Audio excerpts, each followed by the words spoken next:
આહાર રવિવાર ખાલી નામ સાંભળીને જ કેવો આરામ મળે છે નહીં? આખું અઠવાડિયું ભાગદોડ અને પછી આવે છે આ એક દિવસ, જાણે રાહતનો શ્વાસ.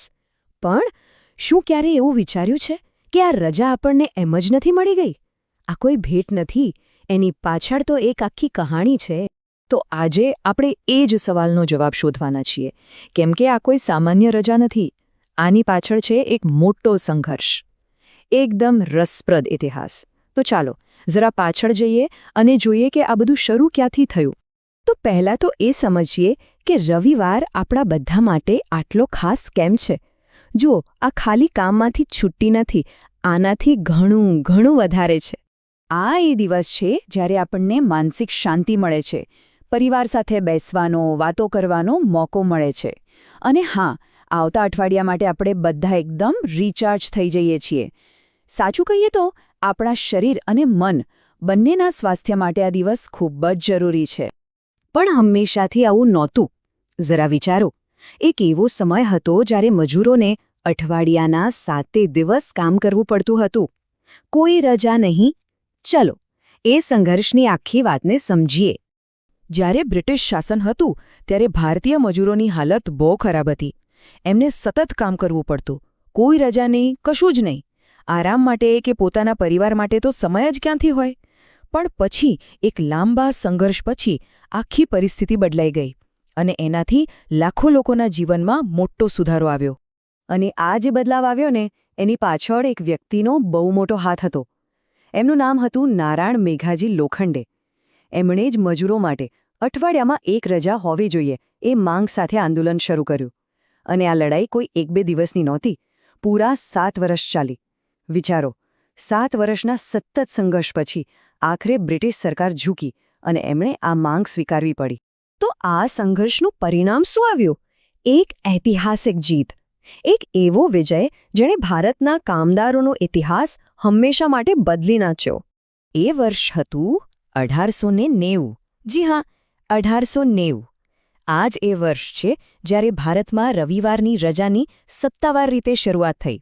આ તારીખ ઇતિહાસના પાનામાં હંમેશા માટે લખાઈ ગઈ. અને જેમ આપણે વાત કરી, આ જીતના અસલી હીરો હતા શ્રી નારાયણ મેઘાજી લોખંડે. એમનેમ જ એમને ભારતીય મજૂર આંદોલનના પિતા નથી કહેવાતા. એમનું નેતૃત્વ અને એમના મજબૂત ઈરાદા વગર આ શક્ય જ નહોતું. અને પછી આવી એ તારીખ 10 જૂન 1890. આ દિવસે બ્રિટિશ સરકારે ઓફિશિયલી એટલે કે સત્તાવાર રીતે રવિવારને રજા તરીકે જાહેર કર્યો. આ એક નિર્ણય લાખો મજૂરો માટે આશાનું એક નવું કિરણ અને આરામનું પ્રતીક બની ગયો. સારું, તો આ તો થઈ ઇતિહાસની વાત.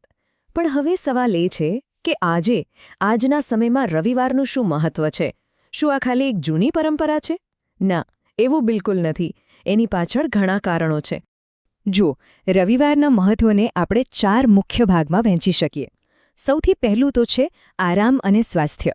આ દિવસે આપણું શરીર અને મન બંને ફ્રેશ થઈ જાય છે. બીજું છે સોશિયલ કનેક્શન, એટલે કે મિત્રો અને સગાવહાલાને મળવાનો સમય. ત્રીજું અને સૌથી અગત્યનું, પરિવાર સાથેનો સમય. અને ચોથું, એનું આધ્યાત્મિક મહત્વ પણ છે. હિન્દુ ધર્મમાં તો રવિવાર સૂર્યદેવનો દિવસ મનાય છે, જે નવી ઊર્જાનું પ્રતીક છે. તો હવે આપણે આ રજાનો ઇતિહાસ પણ જાણીએ છીએ અને એનું મહત્વ પણ સમજીએ છીએ. તો સવાલ એ થાય કે આ દિવસનો સૌથી સારો ઉપયોગ કેવી રીતે કરી શકાય? ચાલો એના પર થોડી વાત કરીએ. આના માટે 3 એકદમ સરળ સ્ટેપ્સ છે. પહેલું, સેલ્ફ ડેવલપમેન્ટ. કોઈ સારી બુક વાંચો કે પછી તમારી કોઈ હોબી હોય જેમ કે પેઇન્ટિંગ, મ્યુઝિક, કુકિંગ, એને થોડો સમય આપો. બીજું, ડિજિટલ ડીટોક્સ, મતલબ કે મોબાઈલ અને સોશિયલ મીડિયાથી થોડું અંતર બનાવો અને કુદરતની નજીક જાઓ. અને ત્રીજું, આવતા અઠવાડિયાનું થોડું ઘણું પ્લાનિંગ કરી લો. એનાથી સોમવારનો દિવસ થોડો હળવો લાગશે. એટલે સાચું જ કહ્યું છે કે રવિવાર ખાલી એક રજા નથી, એ એક સંઘર્ષનો વારસો છે અને સમયની એક અમૂલ્ય ભેટ છે. અને આ ભેટનું આપણે સન્માન કરવું જ રહ્યું. અને જતાં જતાં એક મજેદાર વાત કહું. આજે રવિવારની રજાની પરંપરા છે ને, એ ખાલી ભારતમાં જ નથી. દુનિયાના મોટા ભાગના દેશોમાં રવિવારે રજા હોય છે. આ શું બતાવે છે?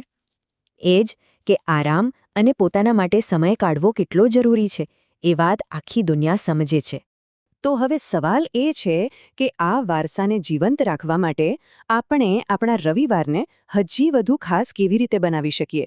આનો જવાબ તો આપણે સૌએ પોતાની રીતે જ શોધવાનો છે.